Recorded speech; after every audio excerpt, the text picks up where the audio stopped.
안녕하세요, 얼바인데드입니다. 오늘은 미국 경제 얘기를 한번 나눠볼까 해요. 얼바인데드는 미국 경제에 대해서 관심이 정말 많죠.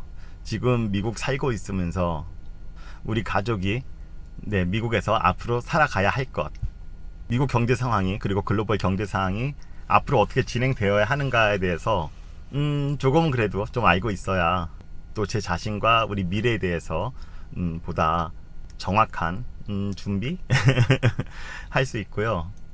그리고 예전 영상에서도 말씀드렸지만 얼바인데드는 한국에서 증권사 출신이에요. 증권사 애널리스트를 하고, 그리고 또 흔히 말하는 기관 투자자, 펀드 매니저 업무를 하다 보니까 경제를 분석하고 또 예측하고 그런 것들을 즐기고 많이 훈련화돼 있어요. 그래서 지금은 사실 제가 메인 잡으로 경제 분석을 하고 있진 않지만 많은 관심이 있고 중간중간에 어떤 그런 조그만 변화가 생겼을 때, 그리고 필링이란 게 있거든요. 그런 느낌들이 왔을 때, 무엇이 변화하고 있구나, 그런 느낌들이 왔을 때 유튜브 영상을 만들고 있는 저로서는 경제와 관련된 것은 사실 상당히 중요한 주제 중에 하나입니다. 지금 현직에 있는 경제 전문가들하고 조금 더 실생활에 밀접한 그런 관점에서 경제를 분석하고 예상해 볼 수 있거든요. 오늘은 땡스기빙 데이 전날이에요. 땡스기빙 데이 다음날, 우리 미국에서는 흔히 블랙 프라이데이라 부르죠. 쇼핑 시즌입니다. 그리고 사실 그 쇼핑 시즌이 블랙 프라이데이가 금요일이지만 사실 이번 주부터 시작을 했어요. 이번 주부터 12월까지 같이 계속 쇼핑 시즌이 이어지는데요. 그런 기억이 있습니다. 블랙 프라이데이에서 제가 머릿속에 남아있는 것은 저희 가족이 미국에 처음 이민 왔을 때, 그때 처음 미국 온 게 10월 달이었거든요. 그리고 나서 한 달 정도 지나고 나서, 한 달 좀 넘게 지나고 나서 11월 말에 이제 미국에서의 첫 블랙 프라이데이를 맞이하게 됐죠. 그때 주위 사람들이 거대한 쇼핑몰에 가보라는 거예요. 우리가 미국에서 흔히 얘기하는 그런 프리미엄 아울렛 가면 막 옷도 엄청 싸고 정말 살 게 많다. 그래서 갔는데 처음에 낮에 갔다가 살 게 너무 많고 너무 싸고 너무 재밌어가지고 낮에 가서 몇 시간 쇼핑하고 그리고 다시 집에 왔습니다. 집에 왔다가 블랙 프라이데이 쇼핑이 밤새도록 한다는 것을 알고 다시 저녁에 가서 밤에 상당히 오랜 시간 다시 또 쇼핑을 즐겼던, 그때 사실 처음 미국 와서 물건 정말 많이 샀죠. 한국에서 보던 그런 물가하고는 정말 차이가 안 되는 그런 멋있는 가격이었거든요. 한국에서 말하는 그 착한 가격. 그래서 그런 기억들 갖고 있고요. 사실 어제도 얼바인데드 가족이 오래간만에 그 프리미엄 아울렛, 그 아울렛에 방문을 했어요. 사실 매년 많이 사진 않지만, 이제는 옛날처럼 막 대규모로 이렇게 많이 사진 않지만, 그래도 사야 할 옷이나 이런 것들이 있다면 조금 약간 소비를 좀 밀어놨다가 이제 좀 있으면 세일을 하니까 사는 편입니다. 그래서 이제 몇 해 지나다 보니까 이제 점점 알게 됐죠. 제일 좋은 거는 블랙 프라이데이 당일보다는 그 주 평일날 가는 게 좋대더라. 그래서 사실 어제 다녀왔어요. 근데 놀랬어요. 정말 많이 놀랬어요. 일단 첫 번째로 사람이 너무너무 없었습니다. 작년, 재작년에는 같은 날에 갔을 때, 아니죠. 작년에는 코로나 때문에 쇼핑을 안 했던 기억이 나고요. 재작년 그 전날 사실 사람들 많았거든요. 사람들이 안 거죠. 왜냐면 블랙 프라이데이 당일날 쇼핑 세일을 더 많이 하지만 사실 그 물건들을 그 전주에 다 가져오거든요. 그래가지고 이미 세일을 먼저 하고요. 그 세일을 먼저 하다가 블랙 프라이데이 당일에는 남아있는 물건에 대해서 세일을 더 때리는데, 사실 그때쯤 가면은 괜찮은 옷들, 사이즈 나한테 맞는 것들이 보통 대부분 없어요. 그러다 보니까 그 전주에 가서 적정한 가격에 할인을 받고 내가 원하는 것을 더 편하게, 그리고 블랙 프라이데이 당일날 가면 사실 줄이 너무 길어가지고 계산하는 데만 막 한두 시간 걸리기 때문에 미리 가서 사시는 게 사실 더 훨씬 유리하고 재밌습니다. 그래서 어제 방문했었죠. 근데 사람이 너무너무 없었어요. 첫 번째, 사람이 너무 없었다는 데 놀랐고, 두 번째, 물건도 너무너무 없었어요. 물건. 예를 들자면 제가 좋아하는 브랜드가 있거든요. 약간 캐주얼하면서도 약간 클래식한, 그래서 일하면서도 입을 수 있는 편한 옷들, 그런 옷들을 제가 좋아하는 브랜드가 있는데, 예전에 갔을 때는 그 작은 매장에 막 매대의 물건들이 막 가득가득 있었거든요. 근데 갔는데 물건의 반 정도도 안 되는 물건들이 전시되어 있더라고요. 그러니까 물건의 양 자체가 절반 이하로 줄었어요. 그리고 가격도 거의 한 2배? 보통 세일하면 많이 싸거든요. 근데 세일을 안 해요. 세일을 안 하고 하는 물건들도 정가가 훨씬 더 오른 상태에서 세일도 폭도 작아가지고 제가 느끼는 체감 물가는 한 거의 예전에 제가 샀던 그런 이 시즌에 샀던 가격에 한 2배 정도 주는 그런 가격이었습니다. 그래서 사실 물건을 사지 못했죠. 게다가 또 물건 자체가 없어요. 제가 원하는 스타일의 이런 자켓이라든지 티라든지 바지라든지 물건 자체가 없어요. 그러니까 사고 싶은 물건이 없어가지고 그냥 그런 생각만 하고 정말 비싸졌구나, 그리고 물건이 정말 없구나, 그리고 나왔습니다. 근데 다른 매장을 가도 마찬가지였어요. 다른 곳을 가도 물건들이 너무너무 없던데요. 왜 그러지? 이상하다. 아직까지 코로나 때문인가? 그런 생각들이 있었고, 하지만 다른 데 가도 비슷한 상황이었죠.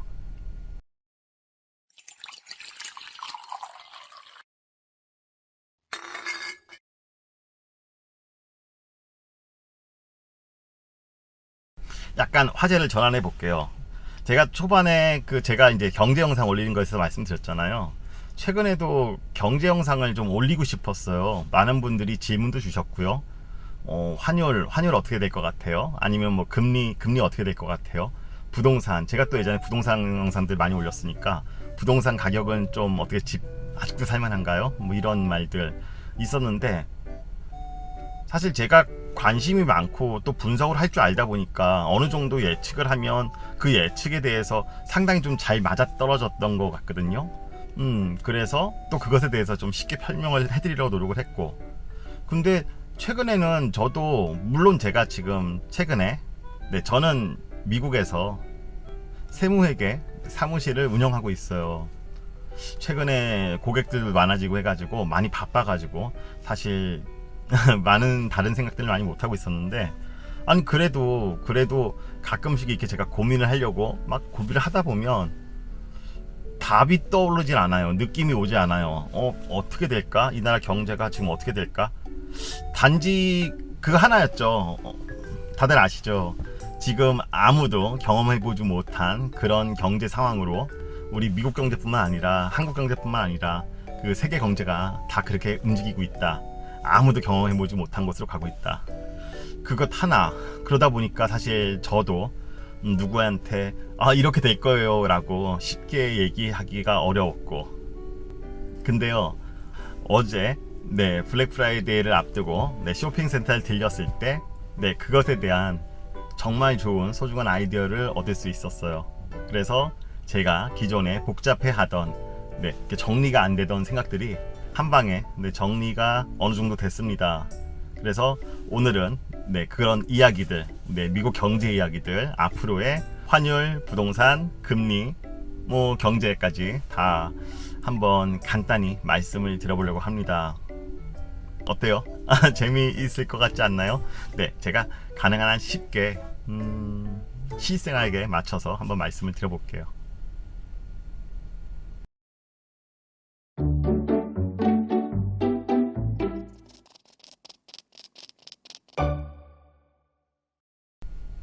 제가 지금껏 헷갈렸던 것은 바로 그거죠.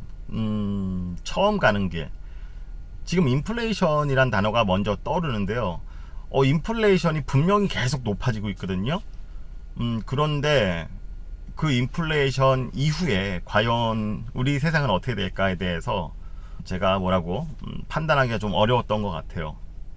근데 어제 미국의 프리미엄 아울렛 쇼핑몰에 들리고 나서 제가 서두에 말씀드렸죠. 사람이 너무 없다. 그리고 물건은 더 없다. 그리고 가격은 올라갔다. 인플레이션입니다. 지금 미국의 인플레이션이 상당히 높게 올라오고 있는데, 사실 그것이 실생활에 이미 침투를 해버렸어요. 먼저 유가. 유가 지금 이제 거의 5불 가까이 나오고 있어요. 미국에서 일반적으로 사용되는 일반 기름 휘발유가가 5불 정도 나오고 있고, 물론 캘리포니아 기준입니다. 지금 캘리포니아가 아닌 타주에서는 아마 4불 가까이 올라오고 있을 거예요. 한 3불대 후반, 캘리포니아는 4불대 후반, 거의 5불까지. 그리고 실생활 인플레이션 지수도 상당히 좀 높은 숫자로 올라오고 있고요.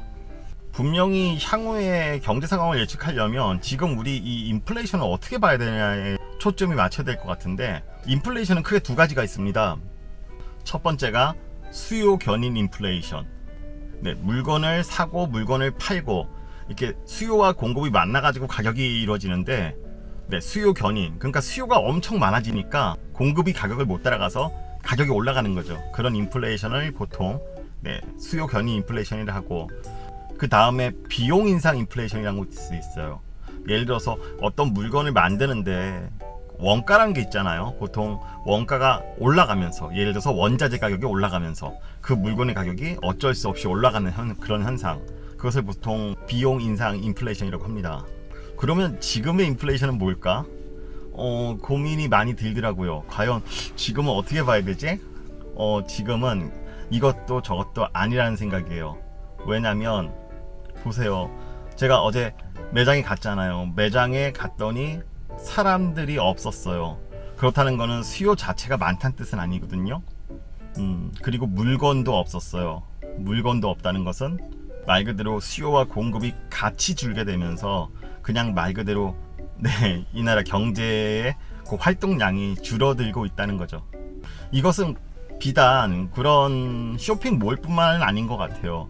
요즘에 저희 식당 같은 데 가봐도 사실 금액은 올랐는데, 금액이 올라서 사람들이 일시적으로 그 가격에 대한 부담 때문에 좀 줄었다고도 볼 수 있지만 사실 그런 것 같지 않아요. 왜냐면 금액이 올린 이유가 또 최근에 인건비가 많이 올라가면서 그 인건비를 감당할 수 없어가지고 어쩔 수 없이 금액이 올라간, 가격이 올라간 경우도 많거든요.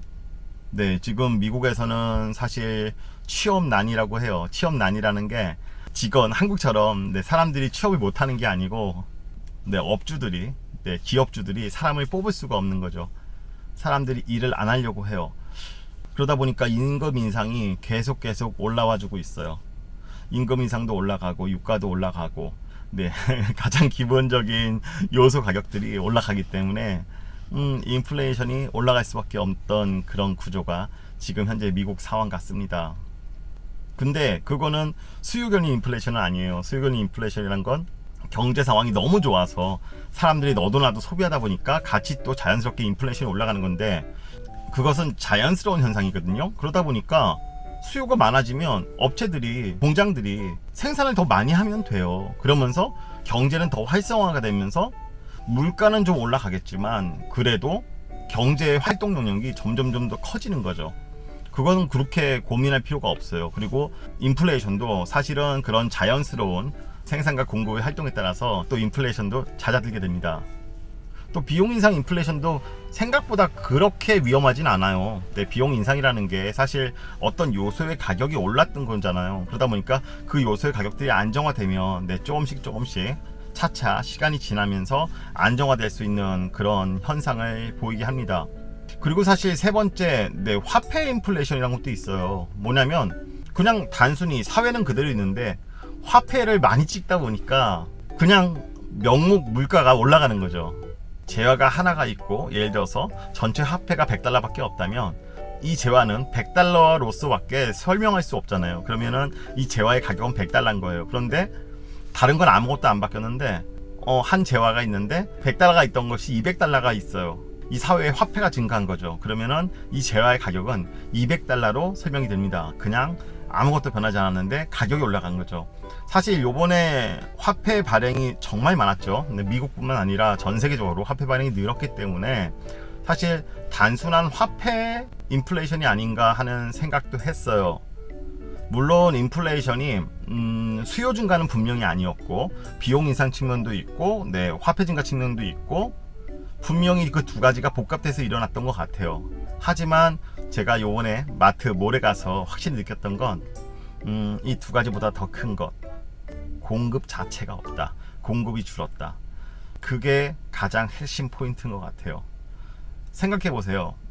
작년 초에 코로나 위기가 시작됐죠. 작년 1월, 2월, 3월 이때부터 코로나가 시작했는데 그 이후에 각국 정부들은 각 나라의 자국의 경제를 멈추게 하지 않기 위해서 계속 돈을 풀었습니다. 돈을 풀다 보니까 기업들, 공장들은 일하지 않아도 회사를 유지하고 공장을 유지할 수 있었죠. 그러다 보니까 사실 생산섭이가 어느 정도 일정 기간 멈춰든 거예요. 생산을 멈춰도 회사와 공장은 문제가 없었거든요. 그래가지고 사실 국가는 돈을 뿌리면서 기업과 공장을 살려냈죠. 근데 그 이유는 사실 아무도 생각하지 못했던 것 같아요. 그 이유가 어떻게 됐죠? 바로 지금입니다. 그러다 보니까 사회에 물건 자체가 없어요. 물건이 없다 보니까 이런 인플레이션이 자연스럽게 발생된 거고요. 그러면서 경기도 별로 좋지 않아 가지고 소비 자체도 없어요. 소비도 없고 물건도 없고 그런 상황에서 인플레이션만 일어나는 정말 이상한 상황이 생긴 거죠. 보통 자유경제학자들이 그런 얘기를 많이 하죠. 경제는 있는 그대로 놔둬야 된다. 사실 저 얼바인데도 경제학을 분석하면서 그런 자유경제 관점에서의 분석 방법을 좀 더 신뢰하는 편인데요. 그게 이번 경우도 맞은 것 같아요. 국가가, 정부가 기업과 개인과 공장들을 살리기 위해서 돈을 지불하다 보니까 사실 기업과 공장이 너무 나태해진 것 같아요. 그래서 물건을 만들지가 않았고 그 물건을 만들지 않으면서 사실 경제라는 거는 이렇게 톱니바퀴처럼 막 물려 들어가잖아요. 그러다 보니까 어떤 일정 부분이 빵꾸만 나도 하나의 전체적인 경제가 멈춰버릴 수 없는 그런 현상이 생기는 거죠. 요즘 참 좋은 예가 있죠. 예를 들어서 반도체 부족하다는 그런 현상. 반도체가 없어가지고 자동차를 못 만들고 그러다 보니까 자동차 가격이 너무 많이 올라가고 덩달아서 중고차 가격도 올라가고 어디 반도체뿐인가요? 사실 반도체가 우리 실생활에 뉴스에 맨날 나와서 그렇지 반도체 말고도 정말 많은 물건들이 지금 만들어지지 못하고 있는 것 같아요. 그러다 보니까 정말 요소에 모든 제품들이 다 가격이 인상되고 있습니다. 현황 설명은 이 정도면 될 것 같아요. 그러면은 지금 현재 상황이 얼마나 위험한가에 대해서 말씀을 드려보고 싶어요. 아까 말씀드린 대로 수요 견인 인플레이션은 자연스러운 현상이고 시간이 지나면 자연스럽게 해소가 되는 인플레이션입니다. 근데 지금처럼 물건 자체가 없어가지고 인플레이션이 일어났다는 것은 사실 우리가 보이진 않지만 사회적인 구조, 사회적인 경제 구조가 사실 단락으로 지금 끊어지고 있다는 뜻이거든요.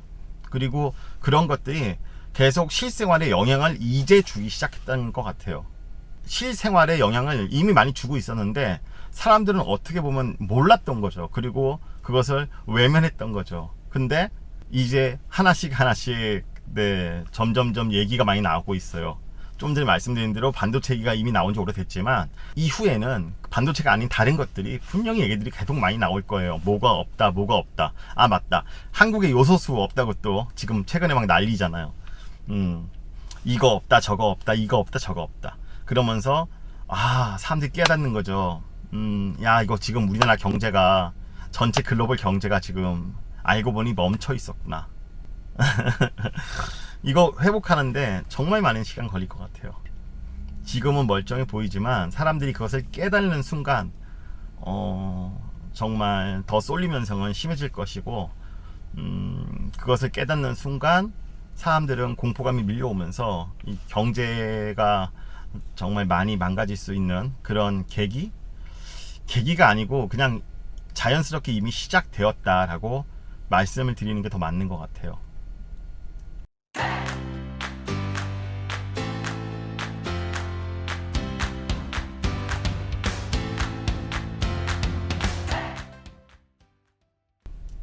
다시 또 돌아와서 말씀드려 볼게요. 블랙 프라이데이 요번에 내일이거든요. 근데 내일인데 분명히 소비 많지 않을 거예요. 보세요. 제 영상이 이제 하루 이틀 지나서 나가면 블랙 프라이데이가 끝나고 나갈 건데 뉴스 그때 한번 유심히 보세요. 블랙 프라이데이 역대 최저였다. 얼마만큼 매출이 줄었다. 그런 얘기들이 나올 거고요. 왜냐면 세일을 안 하는데요. 근데 물건 자체가 없어요. 물건이 없으니까 기업체들은 세일을 많이 할 수가 없어요. 그러면 사람들 입장에서는 가격이 싸지도 않은데 블랙 프라이데이 왜 소비를 하겠어요.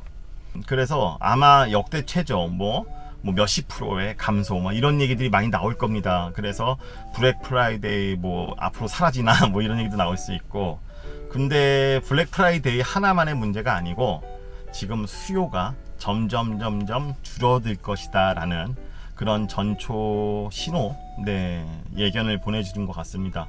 그런 뉴스들이 계속 나올 거예요. 그리고 그러면서 그 원인에 대해서 제가 조금 전에 말씀드렸듯이 지금까지 글로벌 경제가 멈춰 있었다는 이런 얘기들이 나오면서 아마 위기감, 경제적인 큰 위기감들이 아마 좀 안타까운 얘기지만 그런 얘기들이 확산이 될 거로 생각하고 있습니다. 그게 올해 말 12월 이후 그리고 내년 초까지 계속 그런 얘기들이 연장되면서 확산될 것 같아요.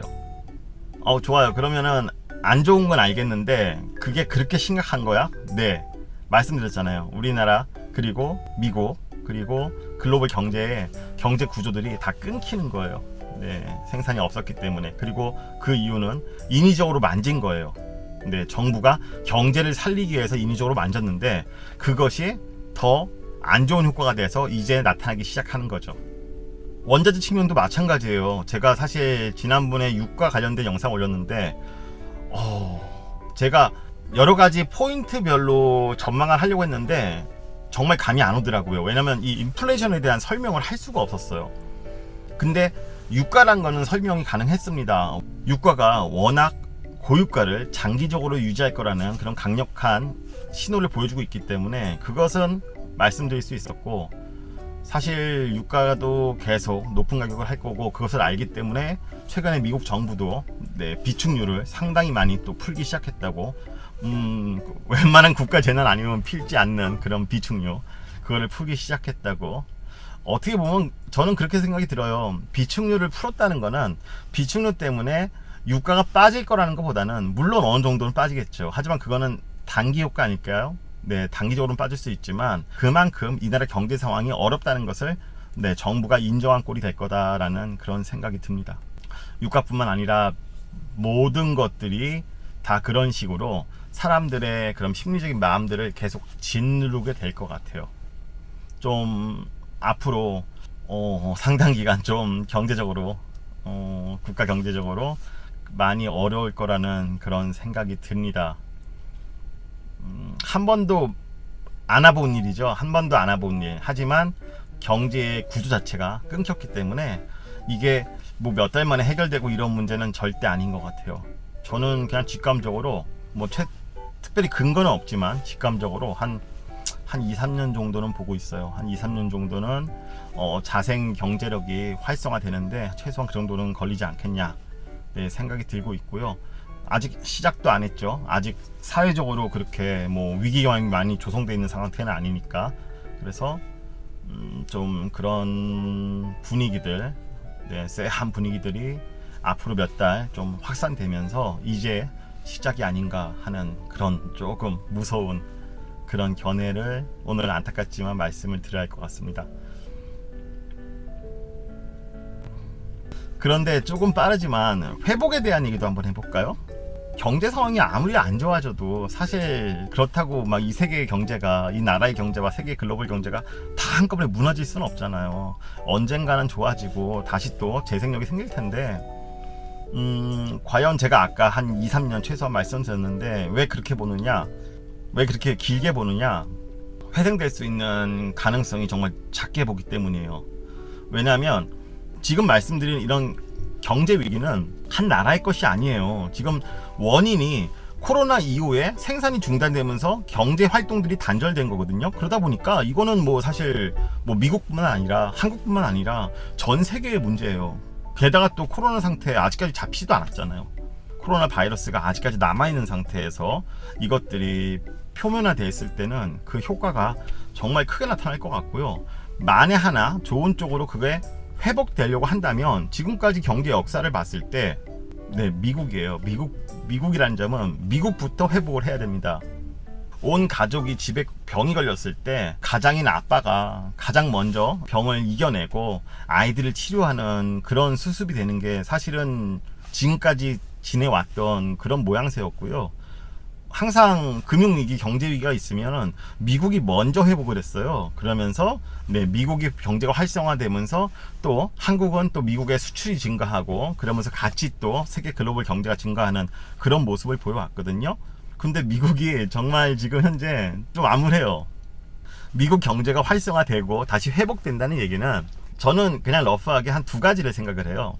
첫 번째는 대통령이죠. 대통령이 강력한 의지를 가지고 강력한 정책을 펼쳐가지고 미국 경제를 활성화시키는 그런 정책들을 막 내놓는 거죠.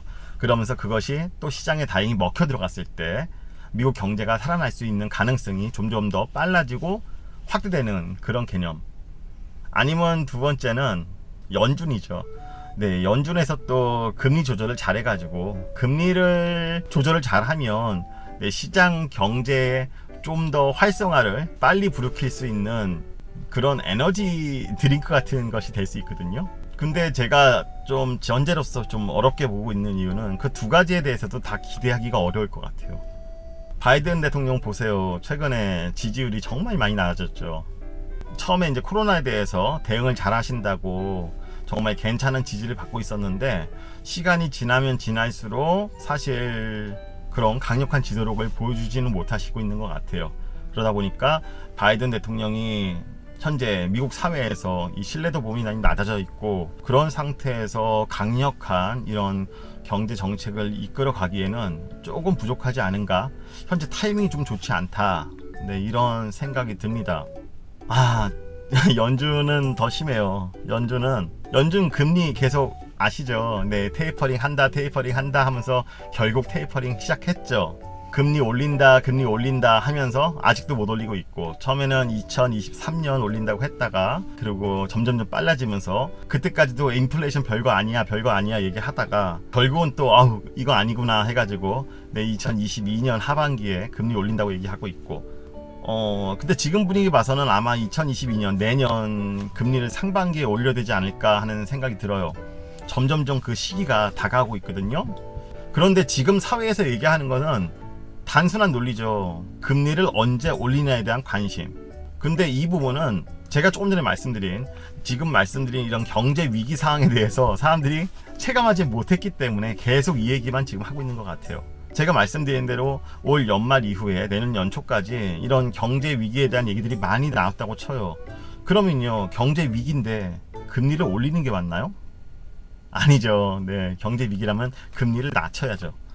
지금까지 연준이 계속 뒷북을 치고 있어요. 금리 올린다 하면서 못 올리고 있고, 사실 올리려면 선제적인 조치를 해가지고 경제에 좀 더 활성화를 주려고 했으면 금리 벌써 올렸어야 되거든요. 그리고 벌써 올리고 이제는 경제가 또 어려워지니까 다시 또 금리를 낮추고, 이런 좀 선제적인 조치에 들어가야 되는데 아직까지도 정말 후행하고 계속 경제를 뒤따르고 뒷받침도 못하면서 계속 뒤따르고 있다 보니까 지금 그 경제와 금리 인상 아니면 금리 인하, 금리 변화의 그런 갭 차이가 정말 많이 늘어진 상태예요. 그러면 만약에 올 말에 내년 연초에 이런 금융 위기에 대한 위기론이 확산됐을 때 과연 연준이 할 수 있는 건 무엇일까? 더 엇박자만 낼 것 같아요. 금리는 이제 경제가 망가져가지고 이제 정말 힘들어지고 있는데 그때 가서 금리를 올린다? 정말 생각하기도 싫은 그런 앞으로의 경제 상황이 될 것 같습니다. 요약하면 글로벌 경제가 다시 활성화돼야 되는데, 활성화되기 위해서는 미국 경제가 먼저 활성화돼야 되는데, 그러기에는 지금 현재 이제 미국 정치와 연준의 이런 경제 지도력이 너무 약화된 상태 아닌가. 좀 부담스럽네요. 많이 부담스러워요. 이제 요소별로 간단히 한번 정리해 볼까요?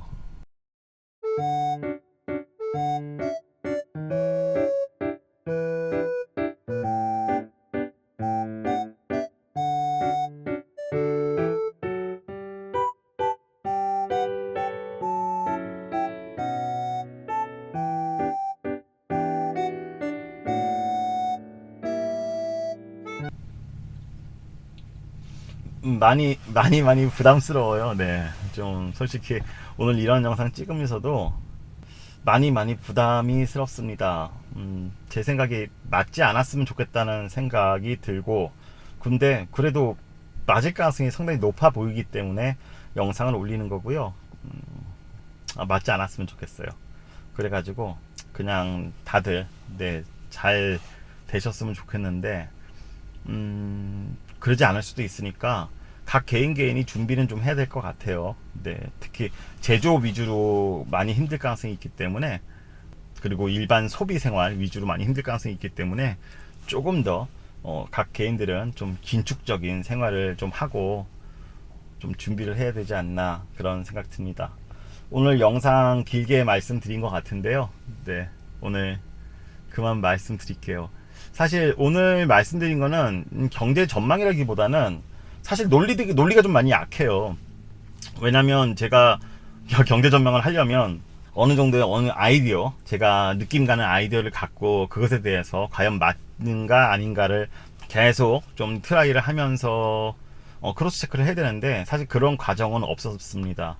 그냥 오늘 영상은 제가 지금까지 생각했던 것들, 저도 답답해가지고 풀지 못했던 답들을 어제 실생활에서 네, 좀 느끼게 되면서 이렇지 않을까 하는 그런 한 가지 아이디어 측면에서 봐주시면 좋을 것 같고요. 그래도 네, 미국 사시는 분들 그리고 한국 계신 분들도 도움은 되실 거라 생각해서 네, 감히 영상을 남기게 됐습니다. 모두 잘 됐으면 좋겠습니다. 연말에 어려운 영상 올려서 죄송스럽고 또 다음에 만나기를 할게요. 네, 지금까지 얼바인드였습니다. 감사합니다.